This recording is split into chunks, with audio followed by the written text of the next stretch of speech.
4 things came out of the workshop.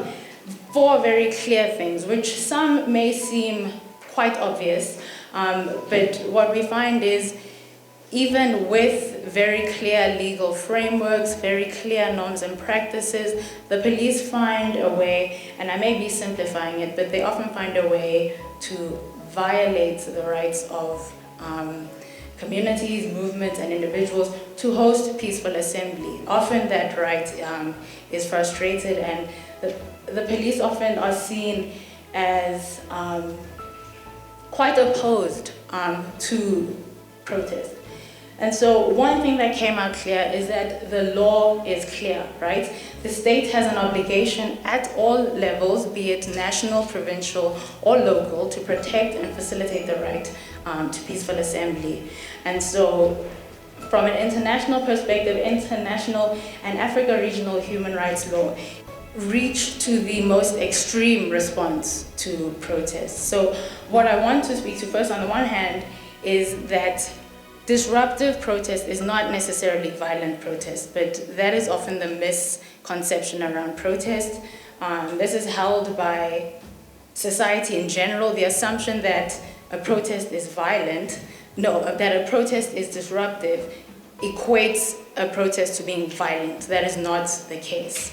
A violent protest is one where there is damage to property and where harm is posed to actual individuals. But if it's just disruptive, we should be careful not to conflate that with violence.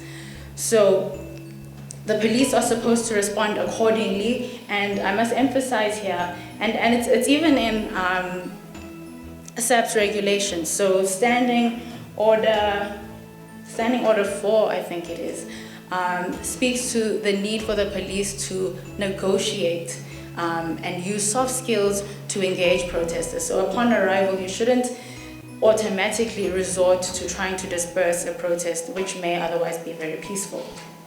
And so all use of force must be consistent with the principles of legality, necessity, and proportionality.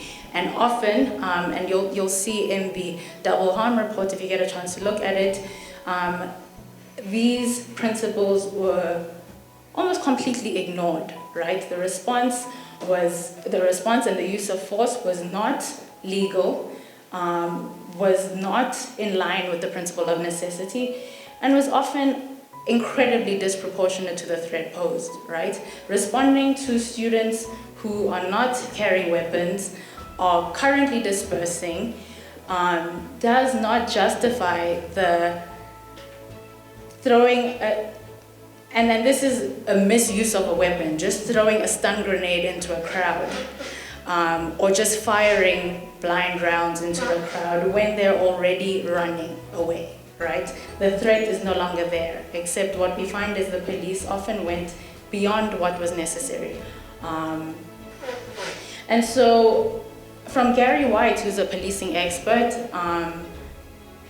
who actually was very useful in the Marikana Commission of Inquiry and has many years of policing experience. He identified these 4 principles, which we believe are incredibly valuable.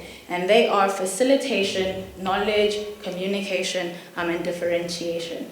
And so, first of all, the goal for the police should be to facilitate a peaceful assembly, not to determine whether or not it's legal or not, but to facilitate, right? As far and as best as possible, they should be seeking to facilitate an assembly.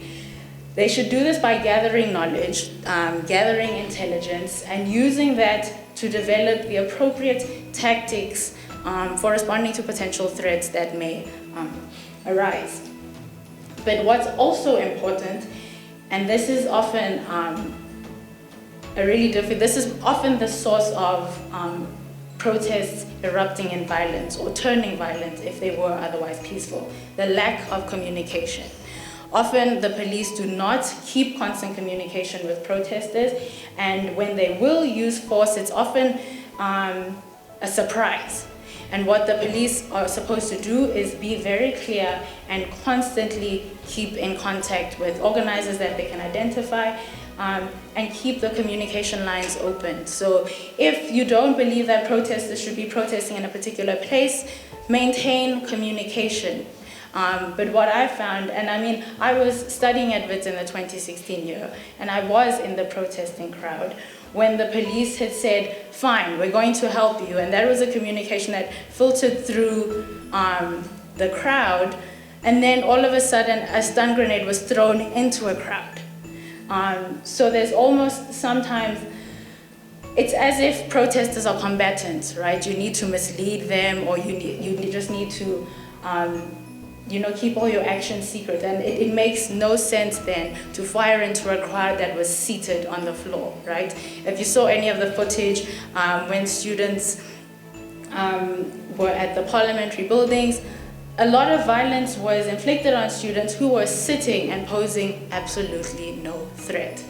But the importance of differentiation, and I know David, who just spoke before me, says that it's easier said than done, but I want to ask, what is the risk of not actually identifying individuals who are posing a threat or are actually being violent? Why would you want to deal with an entire crowd as if they're all violent? I think the risk there is a lot higher than actually seeking out those individuals who are in breach of the right to peacefully assemble.